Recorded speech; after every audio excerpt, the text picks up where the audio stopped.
ఎందుకంటే ప్రతి ప్రభుత్వంలో మేము పనిచేస్తూనే ఉన్నాం. గతంలో వైఎస్ఆర్సీపీ వాళ్ళ ప్రభుత్వంలో పనిచేసాం, అంతకుముందు టీడీపీ ప్రభుత్వంలో పనిచేసాం, ఇప్పుడు కూడా మళ్ళీ టీడీపీ ప్రభుత్వంలో పనిచేస్తూనే ఉన్నాం. మేము ఎప్పుడు కూడా పోలీసులు ఇప్పుడు కూడా రాగద్వేషాలకు అతీతంగానే పనిచేస్తూ ఉంటాం. అయితే ఈ సందర్భంగా ఒక క్లారిటీగా ఇస్తున్నాం. ఎందుకంటే ప్రతి వ్యవస్థలో కూడా 100% ఎక్కడా లేదు. అది ఏ వ్యవస్థ అయినా సరే, అది పోలీస్ వ్యవస్థ కావచ్చు, రెవెన్యూ వ్యవస్థ కావచ్చు, మరి ఏది వ్యవస్థ కావచ్చు, ప్రతి దాంట్లో కూడా కొన్ని ఒడిదుడుకులు ఉంటాయి.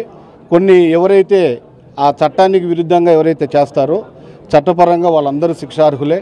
అది ఎవరైనా ఎంతటి స్థాయిలో ఉన్నా కూడా దానికి ఉండవలసిన ఆవశ్యకత ఉంది. కానీ మెజారిటీ ఆఫ్ ది పీపుల్గా మేము ఎప్పుడు కూడా పోలీస్ శాఖ మేము బ్రహ్మాండంగా పనిచేస్తూ ఉన్నామని చెప్పి ఈ సందర్భంగా తెలియపరుస్తూ ఉన్నాం.